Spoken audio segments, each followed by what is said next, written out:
All right, so I'm Bill Owen with Competitive Outcomes. We're gonna do flag fold. We're gonna do this like two-man, but I'm gonna end up putting it on the table so you can see where all my hands are. Good training tool so you can work on all the techniques and be sure you're doing everything correct.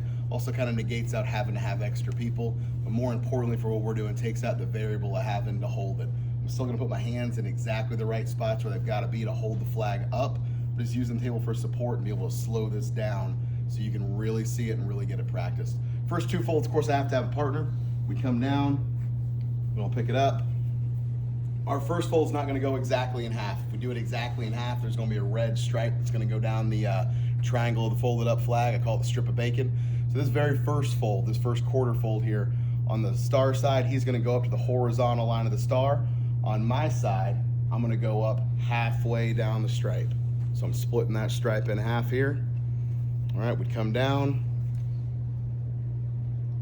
You can see on the horizontal line there, I'm split on the stripe over here. On the next fold, he is again gonna go to that same horizontal line on the star, that straight line on the star, about 2 inches down from the top. That's gonna give us more blue when we get this flag folded up so that it is all blue, there's not any red showing.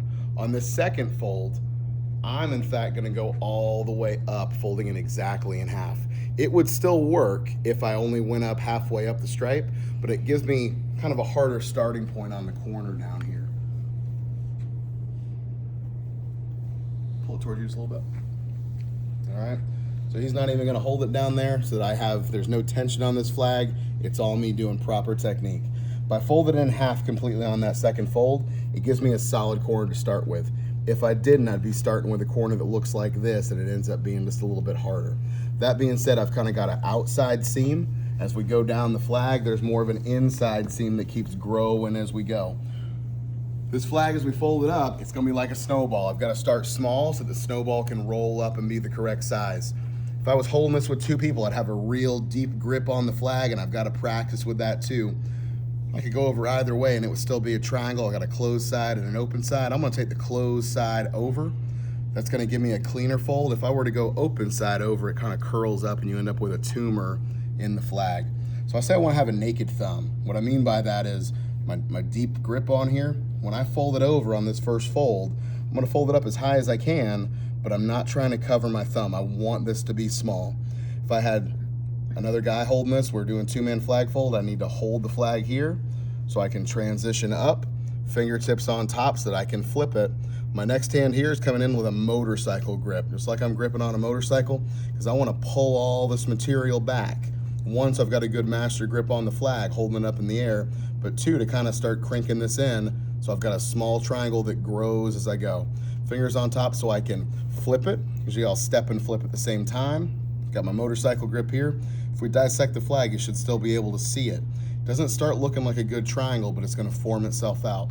I'll need to slide my other hand up, fingertips on top. When I fold it over, these diagonal folds are all about the shape, so I'm focused on getting it even with the white stripe down here, both on the bottom and on the top.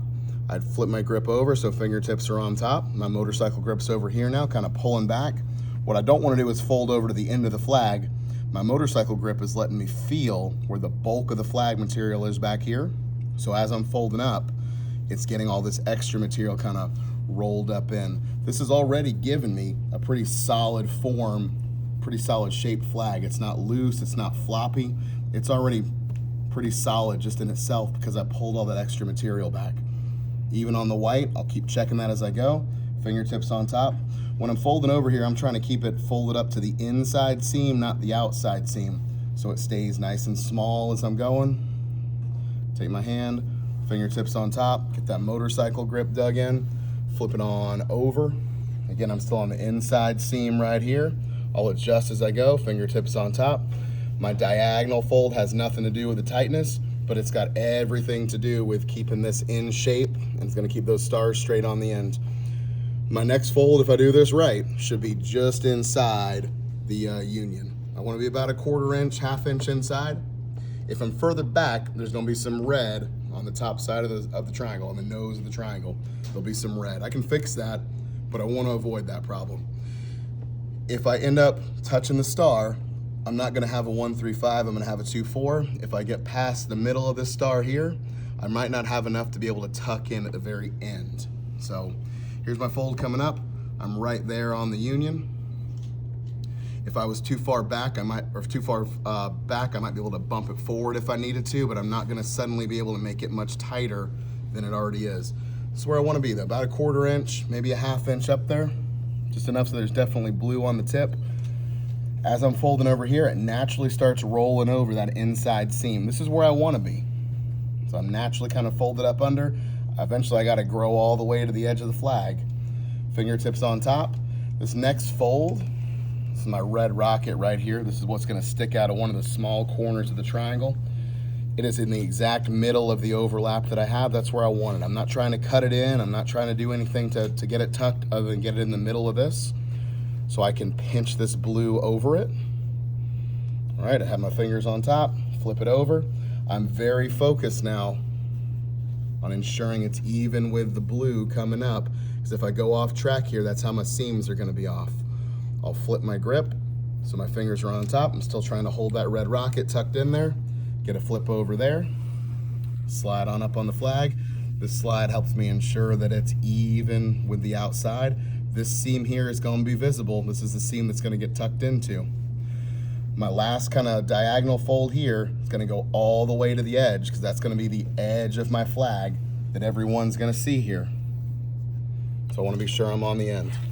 To get it tucked in now, the flag should be about 3 fingers tall. And people have different size fingers, that's fine, but I'm measuring it. If it's much more or less than that, there's definitely a problem. I've got to get rid of all this material here to get it folded in. I'm taking those 3 fingers that I measured with. I'm gonna get kind of a 3-finger offset on a paper airplane. If I just paper airplaned it over, this corner's not gonna fold in very well. With a 3-finger offset though, once I go to fold it in, it'll all tuck up in there. All right, so I got my 3-finger kind of offset on my paper airplane. That's how tall the flag was. Taking the bulkiest part of the flag, I'm gonna tuck it in there first. I'm just trying to get this thing flat. I'm gonna purposely kind of grab with 1 finger so you can see I'm not flexing, I'm not trying to shove it in. It's not Thanksgiving, it's not a turkey. I just wanna get it even, get it organized, get it flat, get it figured out.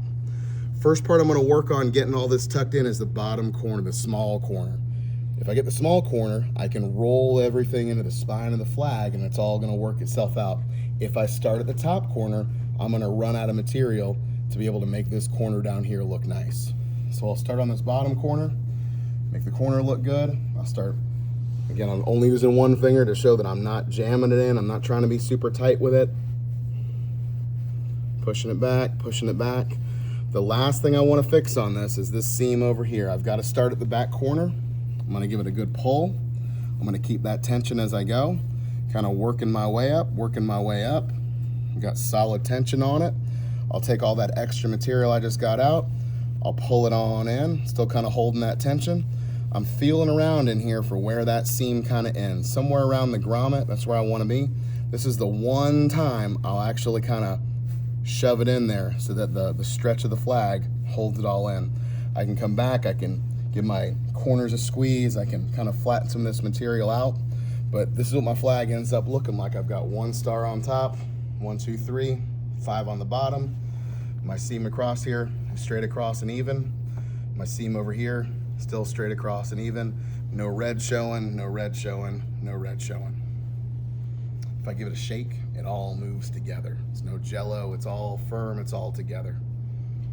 There you go. Thank you, Bill.